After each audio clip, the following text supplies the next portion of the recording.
வணக்கம். Welcome to learn photography in 5 minutes. So இந்த எபிசோடில் என்ன பார்க்க போகிறோம் அப்படின்னா ஃப்ளாஷ் ஃபோட்டோகிராஃபியை பற்றி பார்க்க போகிறோம்.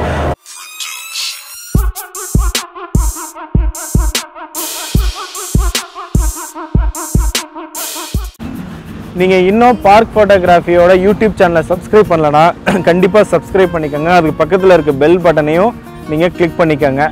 நான் அப்லோட் பண்ணுற வீடியோஸ் உங்களுக்கு உடனே அலர்ட்டாக வந்து சேரும். ஃபேஸ்புக்கில் பார்க் ஃபோட்டோகிராஃபி பேஜ் இருக்குது, அதை லைக் பண்ணிக்கோங்க. அதே மாதிரி பார்க் ஃபோட்டோகிராஃபி குரூப் இருக்குது, அதில் ஜாயின் பண்ணிக்கோங்க. அதே மாதிரி வாட்ஸ்அப் குரூப் இருக்குது, அதுலேயும் ஜாயின் பண்ணிக்கோங்க. எல்லா டீட்டெயில்ஸுமே இந்த டிஸ்கிரிப்ஷனுக்கு கீழே கொடுத்துருக்கேன். ஸோ ஏதாச்சும் ஒரு மீடியமில் நம்ம கனெக்டடாக இருப்போம். உங்களுக்கு என்ன விஷயங்கள் தேவையோ நீங்கள் ஏதாச்சும் ஒரு மீடியமில் எனக்கு தெரிவிச்சிங்கன்னா எனக்கு தெரிஞ்ச வரைக்கும் நான் வந்து உங்களுக்கு ஹெல்ப் பண்ண முயற்சி பண்ணுறேன்.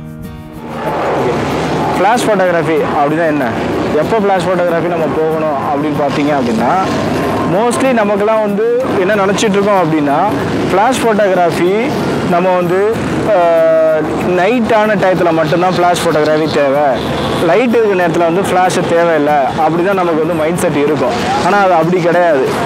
நம்ம வந்து இப்போ நார்மலாக இன்னொரு எக்ஸாம்பிள் எடுத்துக்கிட்டீங்க அப்படின்னா, இப்போ நார்மலாக பார்த்திங்க அப்படின்னா போயிட்டு நம்ம வந்து ஒரு லைட்டான ஒரு லைட் சுச்சுவேஷன், லைட் இருக்கிற இடத்துல போய்ட்டு நம்ம ஒரு ஃபோட்டோ எடுக்க போகிறோம் அப்படின்னா என்ன பண்ணுவோம், சன் அங்கிட்டு இருக்கோம், சன்னுக்கு ஆப்போசிட்டில் நம்ம நின்று ஃபோட்டோ எடுப்போம். ஏன் அப்படி எடுக்கிறோம் அப்படின்னா அங்கே சன்னோட லைட் நம்ம மூஞ்சில் பட்டோம் நம்ம வந்து பிரைட்டாக தெரியும் அப்படின்னு சொல்லிட்டு தான் நம்ம வந்து ஒரு ஃபோட்டோ எடுக்கிறோம் நம்ம.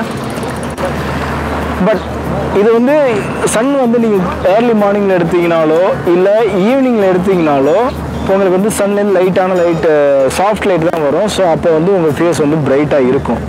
இதே வந்து நீங்கள் ஒரு 12 மணி டயத்தில் தான் எடுத்தீங்க அப்படின்னா சன்னுக்கு ஆப்போசிட்டில் வச்சு எடுத்தீங்க அப்படின்னா பயங்கரமாக மூஞ்சி கூசும், ஷேடோ விழுகும்.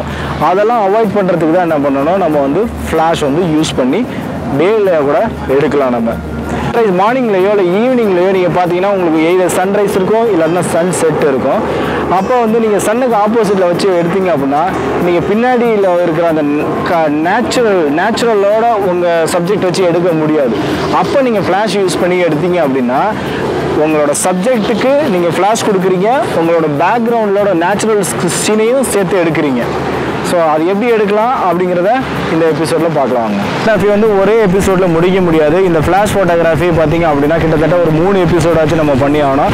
ஸோ ஃபஸ்ட்டு இந்த எபிசோடில் என்ன பண்ண போகிறோம், கேமராவில் உள்ள இருக்கிற டிஃபால்ட் ஃப்ளாஷை வச்சு எப்படி ஃபோட்டோ எடுக்கலாம் அப்படிங்கிறத ஃபஸ்ட்டு பார்க்கலாம். ஸோ அடுத்த எபிசோடில் என்ன பார்க்கலாம் அப்படின்னா மேனுவல் எக்ஸ்டர்னல் ஃப்ளாஷை வந்து ஒரு மேனுவல் ஃப்ளாஷ்னு ஒன்று இருக்குது. ஸோ அதை மூலமாக எப்படி எடுக்கிறதுன்னு பார்க்கலாம். அதுக்கப்புறம் என்ன பார்க்கலாம் அப்படின்னா இடிடிஎல் அண்ட் டிடிஎல் அப்படிம்பாங்க. ஸோ அந்த ஃப்ளாஷ் வச்சு எப்படி ஃபோட்டோ எடுக்கலாம் அப்படிங்கிறதையும் நம்ம வந்து வரப்போகிற எபிசோட்ஸில் 1 by 1 நம்ம பார்க்கலாம். இப்போ இந்த ஒரு ஃபோட்டோ கம்போசிஷன் பண்ணுறோம். இதை பாருங்கள். இதில் பார்த்தீங்க அப்படின்னா பேக்ரவுண்டில் சன் ரைஸ் ஆகுது, பேக்ரவுண்டில் சூப்பராக இருக்குது பார்க்குறதுக்கு, எல்லாமே பேக்ரவுண்ட்லாம் ரொம்ப நல்லா இருக்குது. ஆனால் சப்ஜெக்ட் பார்த்திங்கன்னா டார்க்காக இருக்குது. இப்படி நீங்கள் ஒரு ஃபோட்டோ எடுத்தீங்க அப்படின்னா என்ன நடக்கும் அப்படின்னா உங்களுக்கு உங்களோட சப்ஜெக்ட் வந்து சுத்தமாகவே தெரியாது. ஸோ இப்போ சப்ஜெக்டை நம்ம பிரைட்னஸ் பண்ணுறதுக்காக என்ன பண்ணுவோம், நம்ம ஷட்டர் ஸ்பீடை குறைப்போம். நம்ம ஷட்டர் ஸ்பீடையில் அப்பர்ச்சரையும் நான் குறைக்கிறேன். இப்போ என்னாச்சு, சப்ஜெக்ட் கிளியர் ஆகிடுச்சு, பட் பேக்ரவுண்டு உங்களுக்கு சுத்தமாகவே போயிடுச்சு. இப்போ தான் நமக்கு வந்து என்ன யூஸ்ஃபுல்லாக இருக்குது ஃப்ளாஷு. ஸோ நான் என்ன பண்ணுறேன், ஃபஸ்ட்டு என்னோடய பேக்ரவுண்டு என்ன மாதிரி வேணும் அப்படிங்கிறத ஃபஸ்ட்டு செட் பண்ணிக்கிறேன். ஸோ இதுதான் என்னோடய பேக்ரவுண்டு ஃபிக்ஸ் பண்ணிட்டேன்னா இந்த பேக்ரவுண்டில் என்னோடய சப்ஜெக்டை மட்டும் நான் வந்து கரெக்டாக எக்ஸ்போஸ் பண்ணி ஃபோட்டோ எடுக்கணும். அவ்வளோதான். இந்த மாதிரி செட்டப் வச்சு வித்தவுட் ஃப்ளாஷ் என்னோடய கேமராவில் ஃப்ளாஷ் இல்லாமல் ஒரு ஃபோட்டோ எடுக்கிறேன். கொஞ்சம் நில்லுங்க.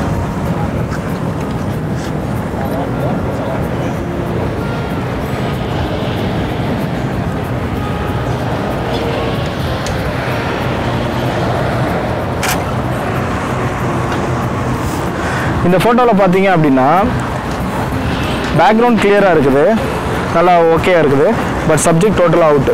ஸோ இப்போ நான் வந்து என்னோடய டிஃபால்ட்டு ஃப்ளாஷ் கேமராவில் உள்ள ஃப்ளாஷை நான் வந்து ஆன் பண்ணுறேன். ஆன் பண்ணிட்டேன். அதே செட்டப் தான்.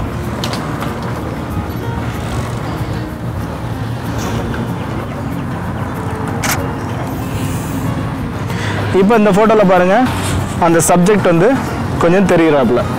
ஸோ இந்த மாதிரி தான் நம்ம வந்து ஃப்ளாஷை வந்து எப்படி யூஸ் பண்ணணும் அப்படிங்கிறத ஃபஸ்ட்டு நம்ம வந்து கற்றுக்கணும் நம்ம.